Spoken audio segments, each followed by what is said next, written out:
Okay, welcome everyone. So we are very happy today to have Yang Yuan. So Yang is a student of Bobby Kleinberg at Cornell University, and he has done many interesting work in optimization for machine learning, and in particular, he's trying to bridge the gap between what happened. Okay, he's trying to bridge the gap between theory and practice, and he will tell us about this today. Thank you, sir. Today I would like to talk about bridging the gap between theory and practice in machine learning. We all know that machine learning is a very powerful technique with all kinds of interesting applications. For example, it can be used for image classification, style transfer, AlphaGo, machine translation, self-driving, and also generating super realistic fake images. However, it is also well known that in machine learning, there exists a huge gap between theory and practice. Just like the tongue-in-cheek summary was saying, in theory, we know everything, but nothing works. While in practice, everything works, but nobody knows why. I think it's just a funny way to say that in practice, although we have a lot of efficient methods, we've obtained those methods mainly by trial and error experiments with some intuitions, rather than by some systematic approaches for finding those methods. While in theory, although we have very rigorous understanding of a lot of objects in machine learning, we cannot apply those understanding to get some practical methods for solving real-world problems. Notice that this is vastly different from other great inventions in human history, like the internal combustion machine. This is the most important component in the modern transportation system. And the nice thing here is we have very solid theory support of the hidden mechanism of this machine. And we know every detailed component of this machine. Therefore, we understand how it works, when it works, and why it works. It would be nice if we could have the same level of theoretical understanding of machine learning as well. Therefore, I believe it's very important to bridge the gap between theory and practice. I think there are two ways for doing that. One way is what I call from practice to theory. That is, we have some interesting observations in practice, and we want to explain and analyze those empirical observations using some theory tools. The other direction is what I call from theory to practice. I feel this direction is more exciting. That is, we want to use some deep and nice theory tools to develop some new and practical algorithms for solving real-world problems. And today, I would like to discuss my research, which is about bridging the gap between theory and practice along both directions. First, I want to talk about from practice to theory. That is, like, when does a stochastic gradient descent, which is a widely used algorithm in machine learning that I will define later, how does it escape saddle points? This is joint work with Rongge, Fronghua, and Zhijing. And then I will talk about the convergence analysis of SGD on a two-layer neural network, which is joint work with Yuanzhi Li. On the second half of the talk, I want to talk about from theory to practice. That is, we applied Fourier analysis and compressed sensing to get a new hyperparameter tuning algorithm. This is joint work with Elad Hazan and Adam Clemens. So first, from practice to theory. So I believe that deep learning works in two steps, essentially. While in first step, we really need to design a nice network for the specific application. And once we have a network, we train the network using stochastic gradient descent algorithm or its variants. For example, if we look at the first slide, we were talking about image classification, style transfer. And in order to solve those problems, we need to design a nice convolutional network and then use SGD to train the network. For AlphaGo, we need to use reinforcement learning, convolutional networks, Monte Carlo tree search, and then we will run SGD.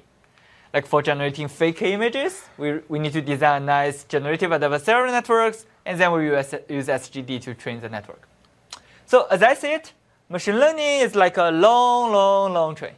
And all the nice techniques and methods are different components on this tree. And the head of the tree is the SGD methods. It is the engine of the train that brings all the methods to the wonderland of machine learning.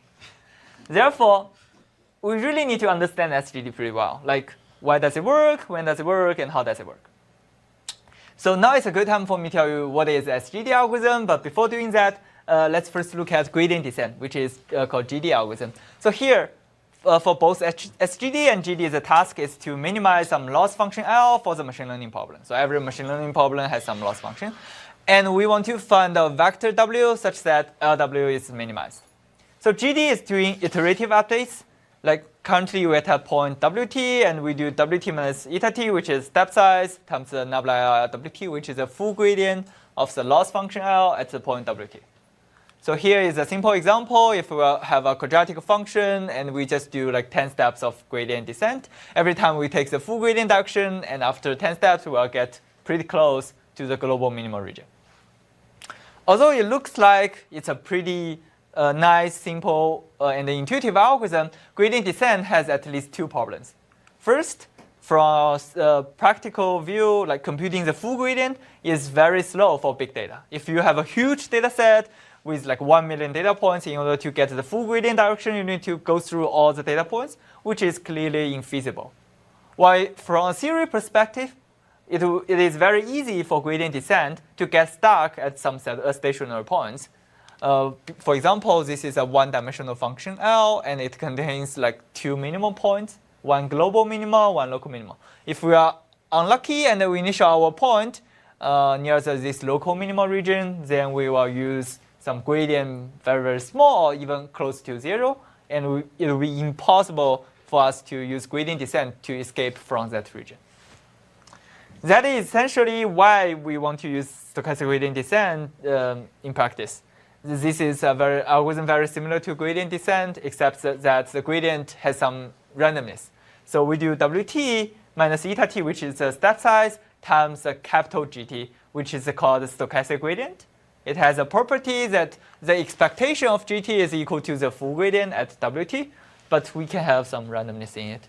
So again, look at this quadratic function example. The purple trajectory is the trajectory of SGD. As we can see, like due to the randomness in the stochastic gradients, it will take us a much longer path to converge to the global minimum region, and it could go here and there along the path, but finally it will converge. Although it takes us much longer path to converge, we still want to use SGD because first, stochastic gradient is much cheaper to compute in practice. Instead of going through all the data points in the big data set, now we only need to use a small subset of the big data and use that to get a nice gradient estimation. And moreover, now we also realize that stochastic gradient descent algorithm could efficiently escape saddle points. It could also escape shallow local minima under some assumptions. And empirically, people realize that it could find solutions with better generalizations. So here, first two bullets can be rigorously proved in theory, while the last bullet is some empirical observation, and it would be nice if we could prove it in a more rigorous way. Question? Better than what? When you say empirically find solutions with better generalization, better than GD. Better than GD. Better than GD. Better than GD. Yeah, because due to the random noise. Yeah. Therefore, I guess it's fair to say that SGD is not only a faster algorithm, but it could also find much better solutions. Okay, so now let's look at like how we could show that SGD could efficiently escape saddle points. So the idea here is, so for saddle point, it's a point with gradient 0. And if you look at some directions, the function value will be increasing. And if you look at some other directions, the function value will be decreasing. So it's not a local maxima or local minima. It's a saddle point. However, if you look at the point in this figure, this is not stable in the sense that we just need to add some small random perturbation. We could easily slide away along the gradient direction to the blue region, which has much smaller function value. So these kind of saddle points, they are pretty easy in the sense that there exists at least one good directions for us to escape using some random noise in the stochastic gradient. And it's easy to get out. More formally, if you look at any stationary point with 0 gradient, we should look at the second order information. If the Hessian is positive definite, that means all the eigenvalues are positive. So along every direction, the gradient will be increasing and the function value will be increasing, then this point is a local minima. If the Hessian is negative definite, that means all the eigenvalues are negative, so both the gradient and the function value will be decreasing, then this point is a local maximum. If the hashing has both positive and negative eigenvalues, which means along some directions the function value is increasing, along some directions the function value is decreasing, then this is a strict saddle point, because along those negative eigenvalue directions, we could easily escape by adding some randomness in the gradient. However, this is not all the possibilities, because we also have the degenerated case where the hashing is semi-positive definite. That means some directions, the eigenvalues are 0. And this point could either be a local minimum or a flat saddle point. We really need to look at higher order information, like third order, first order information, to decide whether this is a local minimum or a saddle point. But if this is a saddle point, along those directions with 0 eigenvalues, the function value, the gradient will not be decreasing. So it's not easy for stochastic gradient descent to escape from those directions. Essentially, flat saddle points are very hard, while strict saddle points are pretty easy. So we call a function is like easy, or more formally, we call it strict saddle, if it contains no flat saddle points. That means all the saddle points are strict, so they are easy to escape. So based on this definition, we could show that if a function L is smooth, bounded, and strict saddle, and the noise of the stochastic gradient has non-negligible variance in every direction, then SGD could escape all the saddle points and the local maxima, and finally converge to one local minima after a polynomial number of steps. So with this theorem, this theorem is very useful in the sense that if the loss function L is strict saddle, then based on our theorem, we could show that SGD will finally converge to one local minima. If at the same time, we could also show that it has another property that in L, all the local minima are equally good, then combining these two properties, we know that SGD will converge to a global minima. Question? So what does the condition has equal variance in each direction means in terms of data set? So at the end of the day, the fact that SGD has this property means something about your point. Yes. So in our paper, we add some Gaussian noise to the algorithm. So essentially, it's a slight different variant of SGD. But usually, I feel like you will have some variance in every direction. But maybe there are some exceptions. Okay. So SGD converge to first. Since it's strict saddle, SGD will converge to one local minima, and since all the local minima are equally good, so all of them are global minima. Therefore, SGD will converge to one global minimum. That means if we know that the loss function L is strict saddle and all the local minima are equally good, if both properties are true, then we could show that SGD provably solves the function L. Although it sounds like these two properties are somewhat too restrictive, it turns out that such functions are everywhere. For example, in our original paper, we showed that orthogonal tensor decomposition problem, the loss function satisfies both properties. Therefore, SGD could provably solve this problem. And in the follow-up paper, people show that deep linear network, matrix completions, matrix sensing, and generalized phase retrieval problem, and so on, all of those problems, their loss functions satisfy both properties. Therefore, SGD could solve all of them. And as you may know, those are very important machine learning problems. For example, orthogonal tensor decomposition can be used for community detection and topic models, while matrix completion and matrix sensing are the main tool for solving the famous Netflix challenge problem. So they are pretty useful. And on the other hand, it turns out that strict saddle property is a nice property in the sense that people could design a lot of other algorithms with provable guarantees. Like in the follow-up paper, people show that gradient descent with random initialization, normalized gradient descent, perturber gradient descent, and accelerated gradient descent, all of those algorithms could provably solve the function if the function is strict saddle. Moreover, it provides a guideline to design better loss functions. For example, we found that for orthogonal tensor decomposition problem, if you just use the widely used reconstruction error objective to train your to train the model, then SGD could easily get stuck at some bad local minima, which is about 0.2.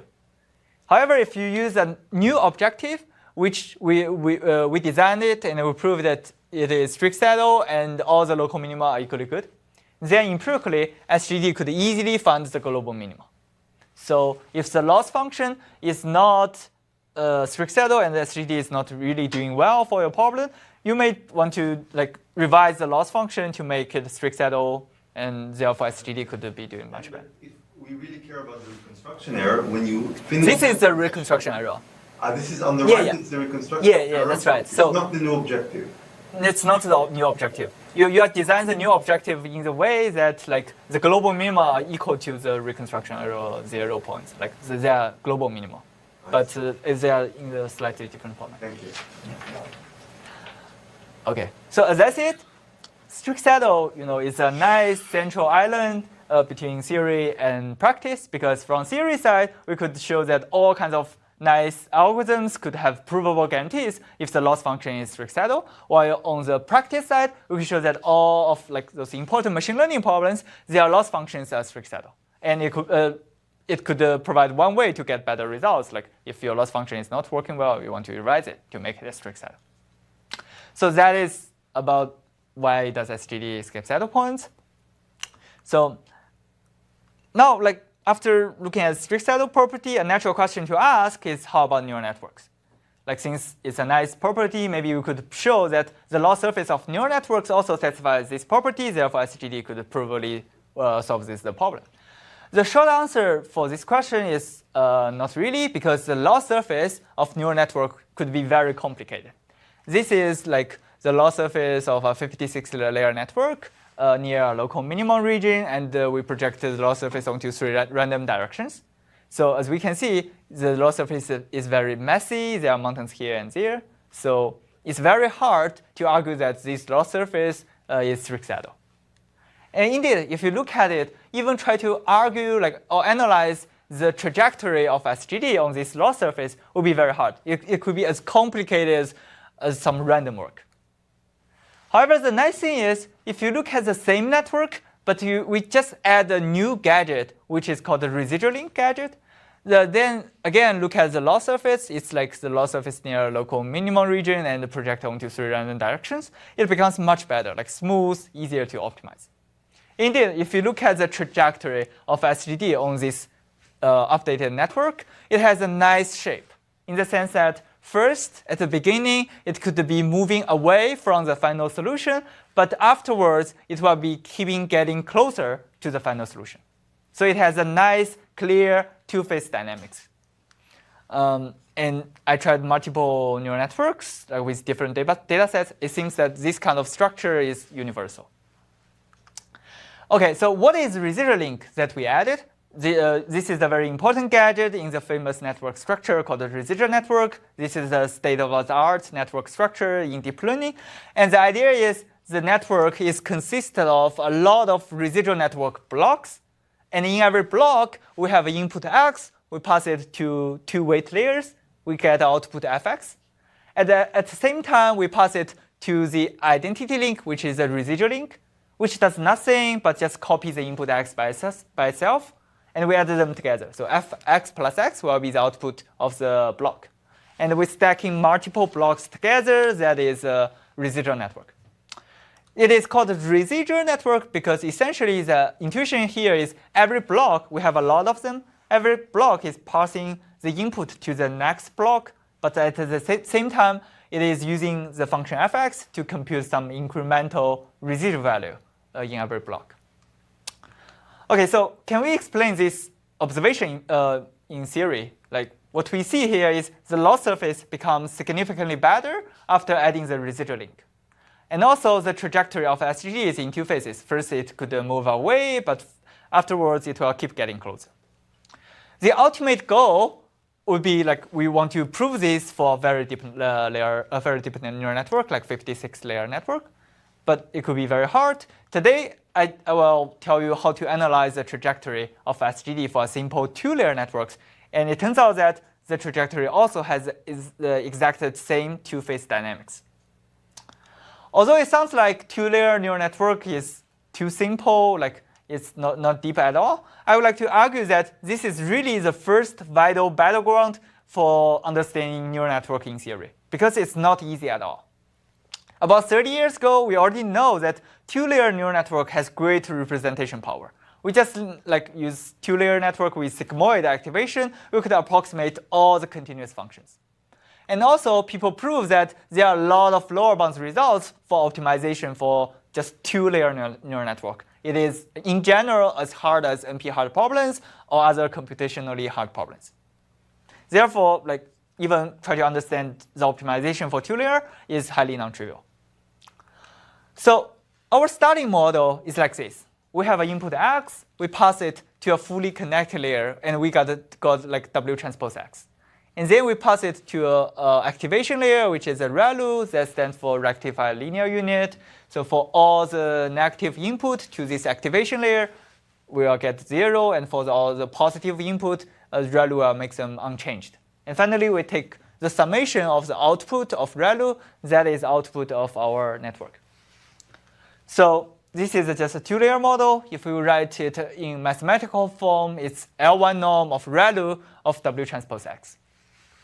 And at the same time, we also assume that there exists a teacher network which has the same structure. So it's L1 norm of ReLU of W star transpose X, where W star is like the ground truth weight matrix that we want to know, or we want to learn.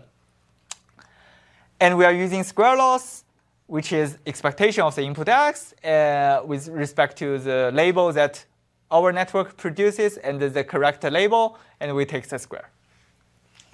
We assume that the input X follows Gaussian distribution, which is a common assumption used in many other papers. So although it sounds like really the simplest model that one could think of, it turns out that the loss surface, even for this kind of network, is very complicated.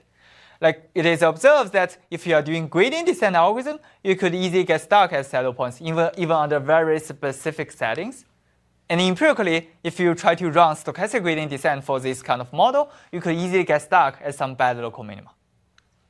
So what we did is we added residual link into our model. So here, this residual link is just skipping one layer because we are analyzing a two-layer model. While in general, for residual network, in every block, the residual link will need to skip two layers. So this is different from the general model. But after adding this residual link, what we get is the L1 norm of ReLU of identity plus W transpose X. So essentially, we add an identity to the weight matrix W. And we'll do the same thing for the ground truth teacher network as well. So adding this identity. Essentially, we move both the weight matrix W and the teacher network, the ground truth weight matrix W star by identity. So what we could show is by adding this residual link, essentially SGD will easily converge to the identity plus W star in two phases. First, it could move away, and then it will keep getting closer to the final solution. So how to prove this? There is a very nice notion called one-point convexity for non-convex optimization. The idea is if you look at every point W in the domain D and look at the negative gradient direction, which is negative minus nabla LW, and also look at the correct direction, which is W star minus W.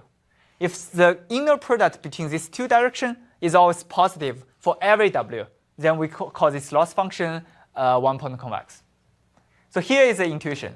If we're at a point W, we really want to go to W star. But we don't know how to go because we don't know this direction. The only thing we know is this green direction, which is a negative gradient direction. If it's almost pointing to W star, then it's good. However, if it's red, it's pointing away from W star, that means if we follow the gradient direction, we'll be getting further and further away from W star, then it's bad. So one-point convex is just saying that for every point W, all the gradient direction is always green. If that is the case, then as long as every time we take small step size, we'll be getting closer and closer to W star after every SGD iteration, and finally we'll converge to W star.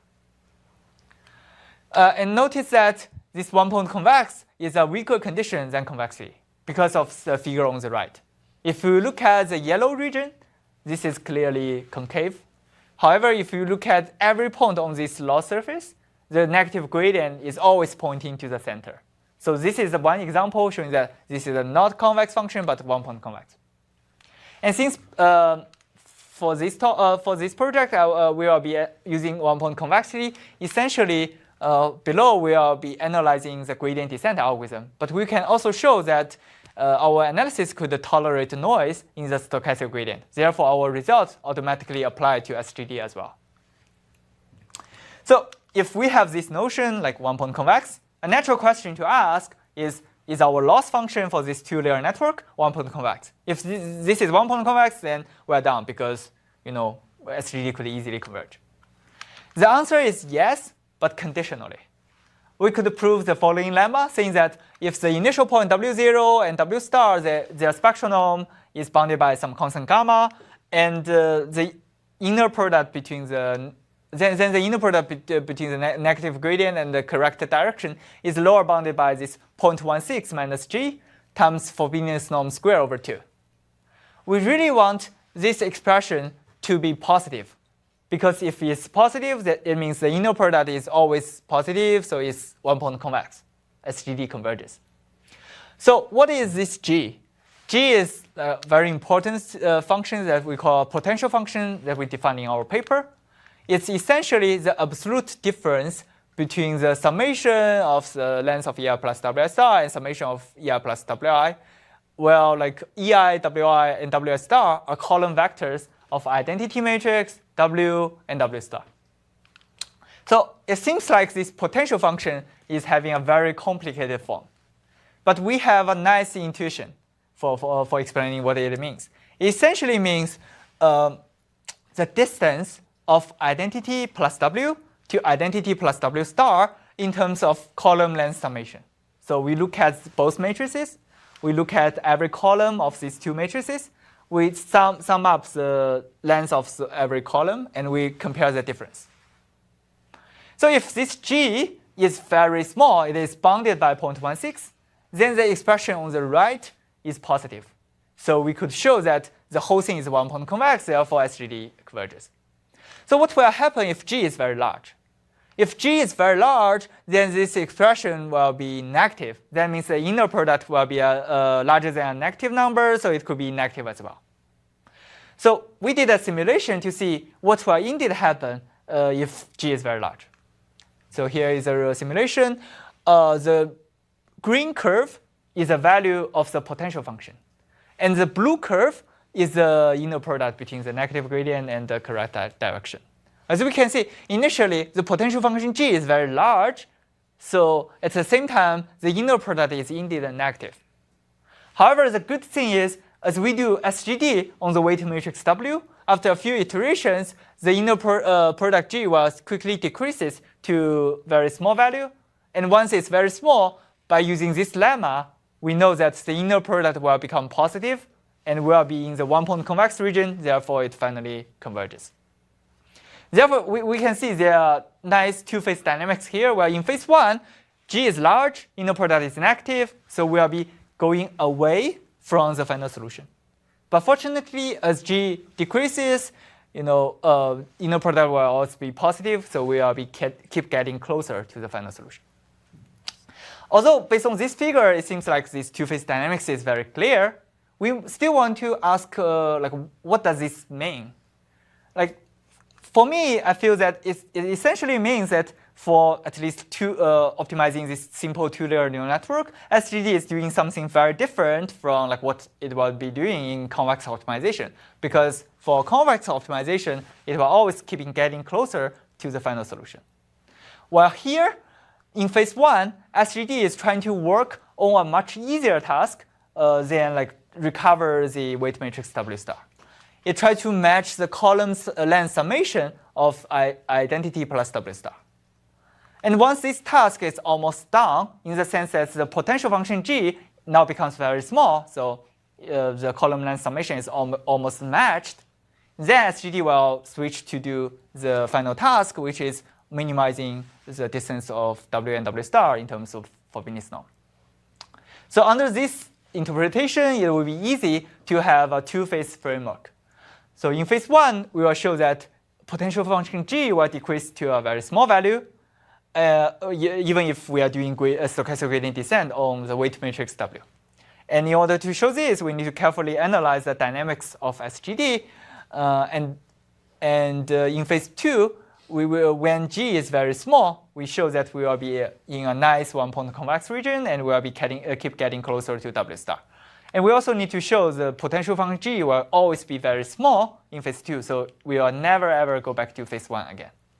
So in order to show this, we need to compute the inner product between the negative gradient direction and the correct direction carefully using some geometrical proofs.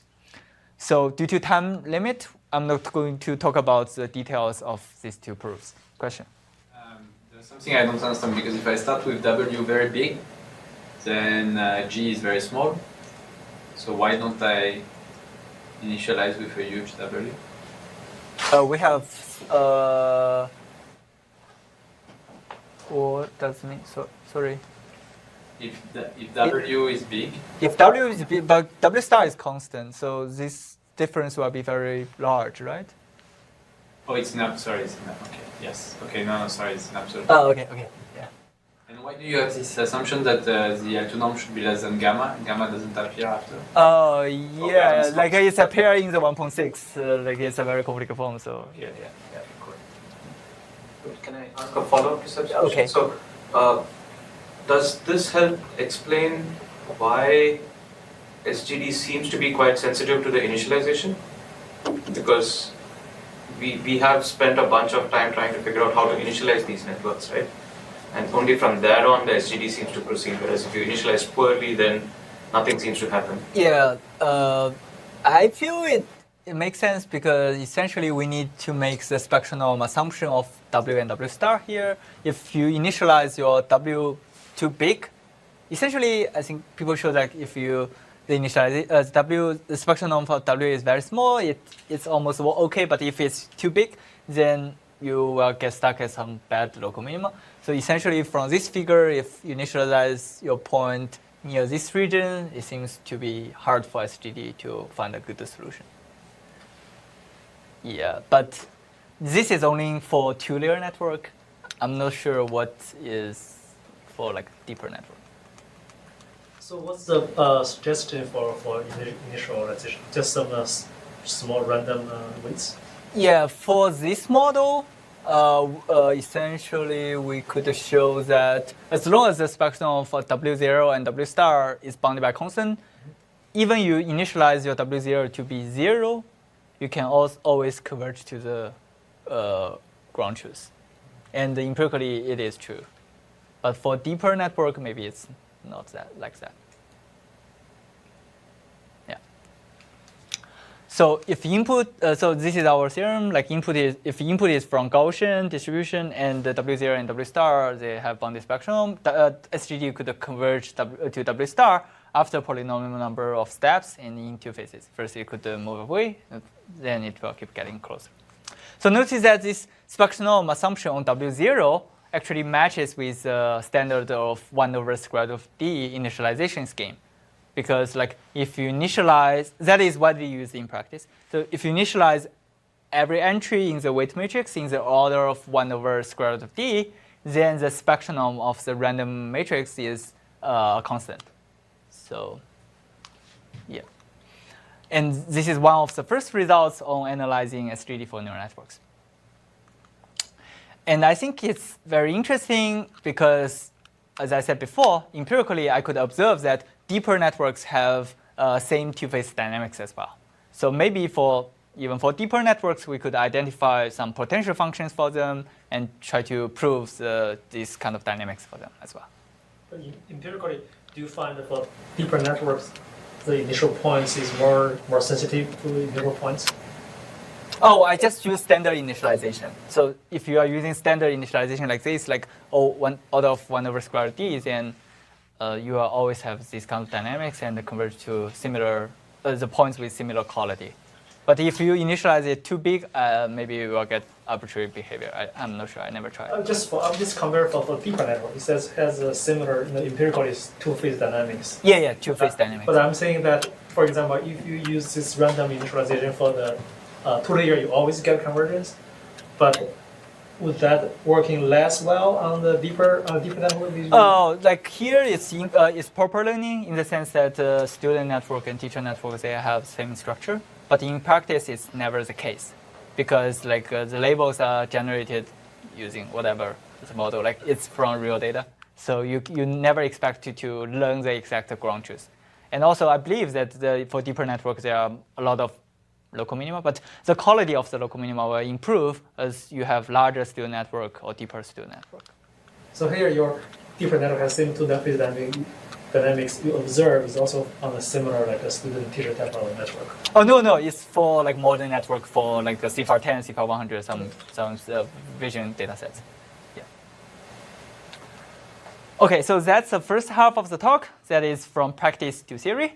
And now let's go to the second half of the talk, which is from theory to practice. That is, we are using theory tools to get new practical algorithms. I think this direction is more exciting because now, instead of trying to explain something widely used in practice, we can use theory tools to get something new, practical, and much better than existing methods. So today, I would like to share my experience with hyperparameter tuning. So you recall that previously I claimed that deep learning works in two steps. Well, in first step, you need to carefully design the neural network structure for your specific problem. And once this step is done, you need to run stochastic gradient descent to train your network. Since SGD is really a nice algorithm that works off the shelf, the real challenge in practice is really to design the structure in a good way. And it would be nice if we could design the network structure automatically. This is called like meta-learning, which is a very important topic these days. However, meta-learning could be very hard because designing the network usually means that you need to pick the right hyperparameters. And there are a lot of them. For example, for training a convolutional network, you need to consider like what's the activation layer, what's the learning rate, dropout, batch norm, batch size, things like that.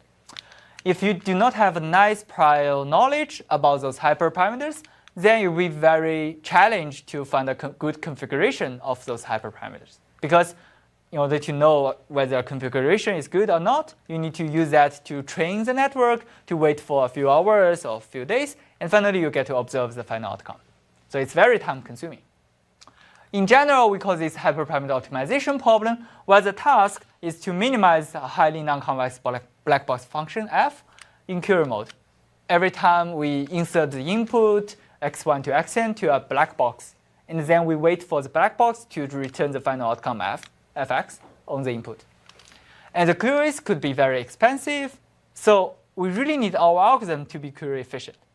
It would be nice if our algorithm could be running in parallel, because that means if we have 100 machines, we could have 100 queries at the same time, which saves a lot of clock time. And also, queries could be noisy, because even if you are using the same configurations for training the network, but you train the network twice, you could get slightly different outcomes. And here, x1 to xn are called hyperparameters. They could be either continuous or discrete. But today, we'll assume that all the hyperparameters are Boolean variables. They can be either -1 or 1. That is because we can always discretize the continuous variables and the binarize categorical variables. Most importantly, by doing so, just using Boolean hyperparameters, empirically it works really well. And for the hyperparameter optimization problem, the existing techniques like grid search or random search, which although is a very simple algorithm, it turns out that random search is a nice benchmark because people observe that random search with double budget could beat most algorithms with, for many problems. And there are also multi-bandit-based algorithms or Bayesian optimization like experiment or gradient descent, although it only works for continuous hyperparameters. Although all of those algorithms are very elegant and they are very nice, like they suffer the problem of the curse of dimensionality, in the sense that none of these problems could work in the general high-dimensional discrete setting. And some of them do not run in parallel properly. Question? Just for information, can you say one sentence about how you get a gradient of a hyperparameter? Oh, if you have a continuous hyperparameters, then you could say train it for 100 steps, and then see the final loss as a function of the whole training process. Therefore, yeah, you could compute the gradient. There are some tricks for for the precision issue or things like that. But for a lot of continuous hyperparameters, it works pretty well. Okay, so it turns out that the state-of-the-art approach for tuning hyperparameters with a lot of hyperparameters.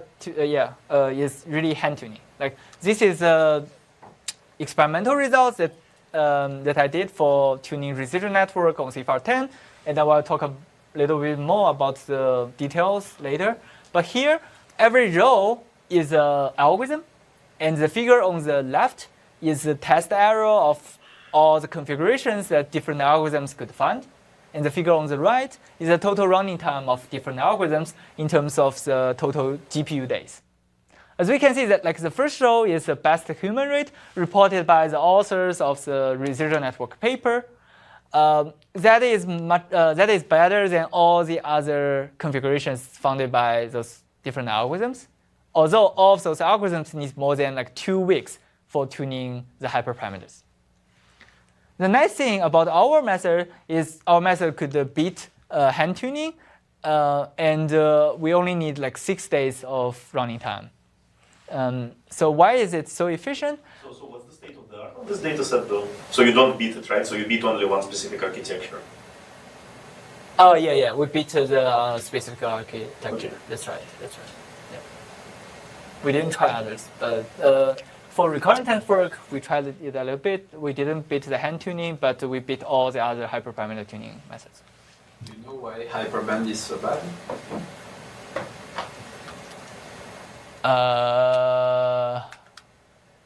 It's not bad.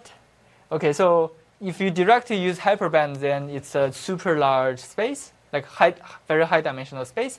Therefore, like the space is larger, so it's kind of hard for those multi-unbanded algorithms.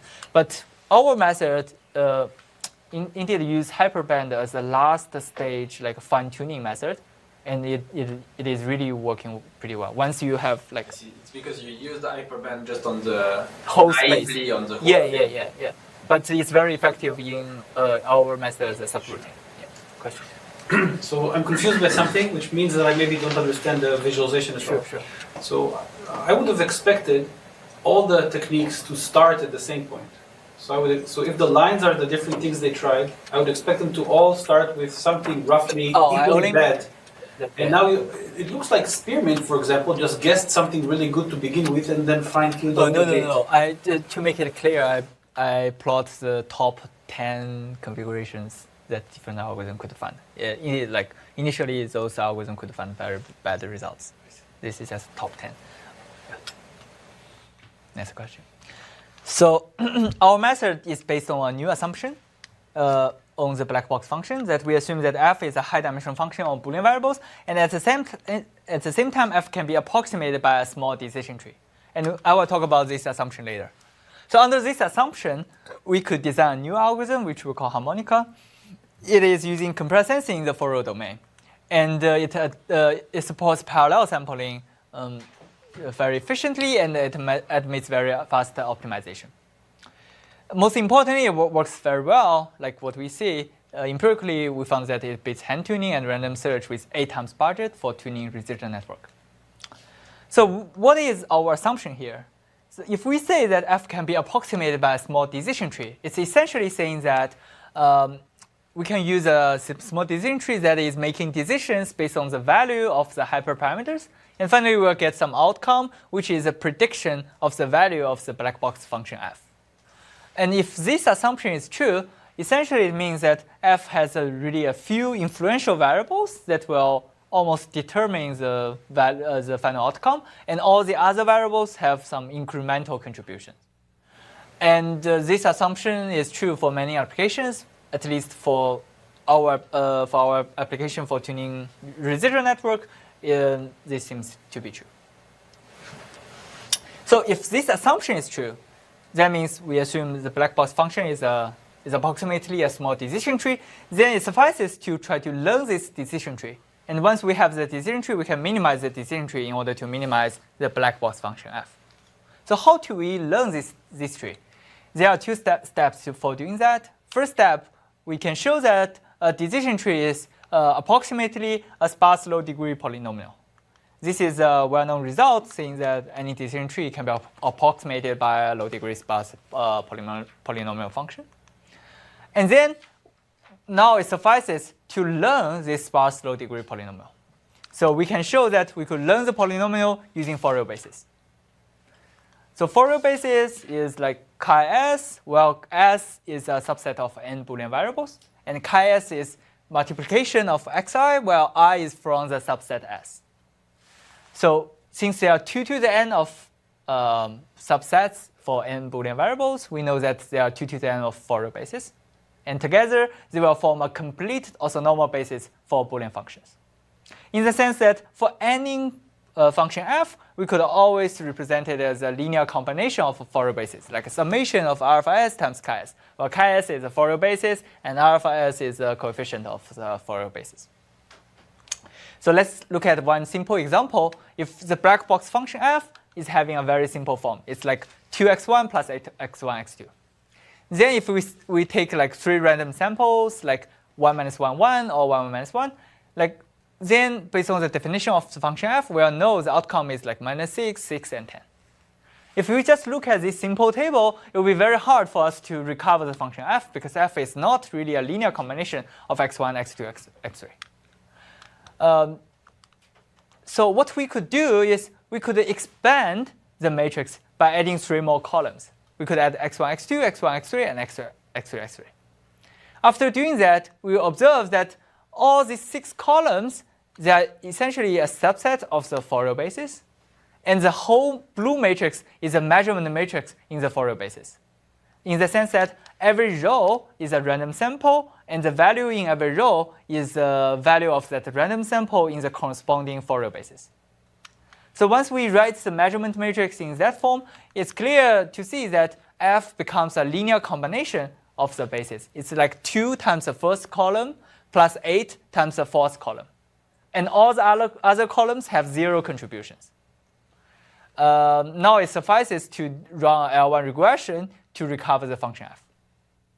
And at the same time, it's very efficient to sample all the rows in parallel, because every row is a uniform random sample in the hyperparameter space. This is very different from other hyperparameter tuning algorithms like Bayesian optimization, which essentially run in sequential, in the sense that every time, like we first take the first row and observe the outcome, and based on that knowledge, we take the second row, observe the outcome. Based on that knowledge, we'll take the third row, observe the outcome. So that will be sequential, but our algorithm can be efficiently run in parallel. In general, if f is a sparse and a low-degree polynomial, we can always write it as this measurement matrix times the blue vector alpha, that is equal to the red vector of f. So here f is a final observed outcome of the samples, and the blue matrix is a measurement matrix, and the green vector alpha is a representation of the black box function in the Fourier basis. So in our previous example, alpha is 200800. And in the measurement matrix, every row is a random sample, every column is a Fourier basis. Once we write the thing in this form, it suffices to learn this representation alpha, because we will observe function f, outcome f, we will set the measurement matrix, this measurement matrix. So we could use compressed sensing to learn this polynomial. Question? Comment on Gaussian, like the Bayesian optimization. Does this assumption that f is well approximated by a bounded depth tree, does that actually correspond to a kernel that's useful, like a kernel for a Gaussian process that we can use in Bayesian optimization? Because I can imagine situations where parallelism is not that important, but maybe I need to think about maximum value of information or things like that. Like I need to reason about the variance of every sample that I'm drawing, like the uncertainty around any sample too. So I'm curious whether you're getting this win because you're able to represent the problem in the Fourier basis. Yeah. And if so, can you port that back into Bayesian optimization? And also, like, yeah, I feel like if you try to write like kernel in the like Fourier basis and use that to run Bayesian optimization, it could also be doing well, like if the assumption is true, but maybe it's not easy to make it parallel, or I'm not sure. Yeah. Okay, so in compressed sensing, what we observe is y equal to a alpha plus e, where a is a measurement matrix, e is a noise, alpha is an unknown vector that we want to learn. We know that if alpha is sparse, it can be recovered with compressed sensing.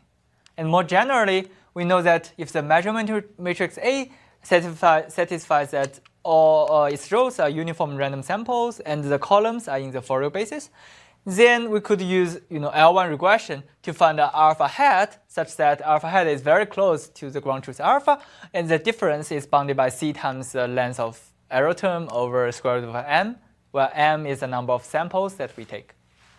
So using this theorem, by carefully bounding the error terms, we could show that for S sparse degree k polynomial, we could use L1 regression to learn this polynomial in time into the k and sample complexity as k log n. Here k is usually in practice just a very small number, like 3 or 4. So it's very efficient algorithm. Now, going back to learning a decision tree, now we know we could efficiently learn the decision tree because first decision tree is just a sparse low degree polynomial, and we could use compressed sensing in Fourier domain to learn this polynomial. Therefore, we have our main theorem saying that for any decision tree T with S leaf nodes, we can use L1 regression to learn this T in quasi-polynomial time and sample complexity as square log n over epsilon. And using this main theorem, we have, this also implies improved sample complexity for learning noisy decision trees. So using this theorem, we have our full algorithm harmonica. So the idea is we first try to learn a small decision tree to approximate the function f using L1 regression. Now we have a decision tree, and then we will pick the most promising path in this decision tree. Then we fix this path, update the function f on the remaining variables, because we fix the path and also the value of the variables on this path. And then we go back to step 1, do it iteratively. So for example, now we learn another decision tree in the subtree, and we find the most promising path, and we learn another decision tree in this subtree and find the most promising path. Empirically, it suffices to do this for 3 or 4 stages, and it will be pretty good. So now let's look at some experimental results. We are running CFAR 10 with Residual Network, and we have 20 machines running in parallel, and we are looking at 39 all kinds of hyperparameters, which includes everything like learning rate, momentum, batch number, batch size, things like that. Question? Probably I missed what do you do with continuous parameters? Oh, we discretize them. I see. Yeah. And we lose some information, but empirically we could still find nice results, which is better than hand tuning. Is there any way to combine it with gradient descent somehow? I mean, that's... That would be very interesting, but I don't know. And how do you handle dependent variables? Low degree. So for example, we'll see one example later. So as we can see, this is a final result. Our harmonica 3, which is a harmonica running 3 stages, could find better results than hand tuning. And if we run it in parallel with 20 machines, it could easily finish in half a day, which is very efficient. And here are some selected features by harmonica in 3 stages. As we can see, in first stage, harmonica could find some really important hyperparameters like batch norm, activation, and learning rate. And in the last stage, it could find some less important hyperparameters like weight decay or batch norm tuning. And we also give weights for different features. Therefore, we know which feature is more important, which feature is less important. And here, if you look at the third one, initial learning rate, this is actually a multiplication of 2 Boolean variables, saying that one Boolean variable is saying is it less than 0.1 or larger than 0.1, and the other Boolean variable is saying, okay, if it's less than 0.1, is it less than 0.01, 0.001 or larger than that? And if you multiply them together and say that this should be 1, then essentially you get an interval. So that deals with the correlation between hyperparameters. You also have other lower order terms. Okay, so that's all about harmonica, where what we did is we formulated a hyperparameter optimization problem and by adding a new assumption. And under this new assumption, we showed that compressed sensing over a Fourier domain could solve the problem. And our algorithm has a lot of nice properties. It is scalable in the number of hyperparameters n. It meets fast optimization time. It is easily parallelizable because we only need uniform sampling of the samples. And it supports feature extraction, so we know which feature is more important than the others. And empirically, it beats hand tuning and random search with 8 times budget. So to summarize, today we talk about 3 projects. The first one is escaping saddle points, where we identify strict saddle properties that bridge theory and practice in optimization. We analyze the convergence behavior of 2-layer network for SGD. We found a potential function that controls the dynamics of SGD. And we also talk about hyperparameter tuning. So during my PhD, I also did other projects in machine learning, like convex optimization, combinatorial multi-arm bandit, and also nearest neighbor search. And as a serious student, I also kept an eye open for other interesting problems as well. So I also worked on like network routing and mechanism design. In general, I'm open to all kinds of collaborations. I'm very excited to work on interesting theory problems, especially when they have real-world applications. So for future work, I would like to continue bridge the gap between theory and practice in machine learning in many different areas. Like due to time limit, I'm not going to talk about the details, but it's a 60 minutes. Yeah, you can go for 5 more minutes. Okay. So, If you finish in 2 minutes, that's fine. Thank you. For example, optimization, that is why, one direction would be try to understand why SGD algorithm is so efficient. Like, can we give nice explanations, or can we design better algorithms for optimization? I'm especially interested in understand why it could escape local minima in practice, or can we get convergence analysis for deeper networks? In terms of generalization, I would like to understand why does SGD generalize so well? Can we design better algorithms for generalization? And there is a very controversial claim saying that in practice, especially for neural network, flat local minima tends to generalize better than the sharp ones. I would like to understand it in a more rigorous way. I'm very excited about landscape design. That is, we try to design some loss function of the machine learning problem to make it more friendly to first-order methods like SGD. Here, one direction would be, can we characterize the loss surface of different machine learning problems? And the other direction is more exciting, can we improve the loss surface of machine learning problems, by adding new gadgets or designing loss functions with provable guarantees? For example, previously people showed that if you add a residual link, the whole network will be very easy to optimize. And we showed for orthogonal tensor decomposition, you could design a new loss function where SGD could work much better. And finally, I'm also interested in sparse learning. That is, can we get guarantees under sparsity for some machine learning problems, or can we learn the sparse structures automatically?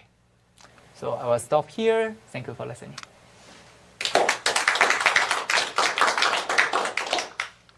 Questions, comments? I will go back to this slide of future. So you mentioned that you use the hyperband at the end of harmonica. Yes, so after you do 3 stages, Yeah. you fix a lot of important hyperparameters, and then now the whole space, in terms of global structure, it's you cannot see any global structure. Now it suffices to run some fine-tuning algorithm, and I found hyperband works really well. So on the remaining variables. Yeah. On the remaining less important variables, you still want to do some fine-tuning. Yeah. But if you just do it for the global space, it's not so efficient. Do you know if you could improve the bound if you were to use adaptive sampling? So I understand that you can't do parallelization then, but is there hope to improve if, instead of taking random samples in each stage, maybe you can choose them adaptively? So I guess it's about this specific application of hyperparameter tuning. So the idea is we really want to tune the hyperparameters in parallel. I mean, so Google has 10,000 machines. It would be nice if you can use them at the same time. So but not every application you want to use the 10,000 machines. So for some applications, maybe you. Yeah, definitely. Yeah, it would be interesting. Or, I could tag on with that.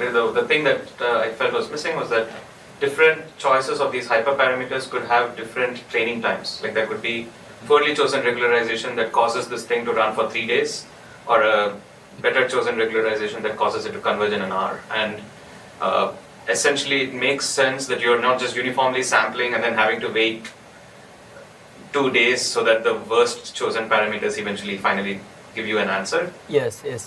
Something like Bayesian optimization, where you're like sort of like pruning out bad regions and only focusing on good regions, seems to be a Yeah, that's right. For this experiment, the running time of different hyperparameters is kind of similar, but yeah, what you said makes sense. Okay, thank you again. Okay.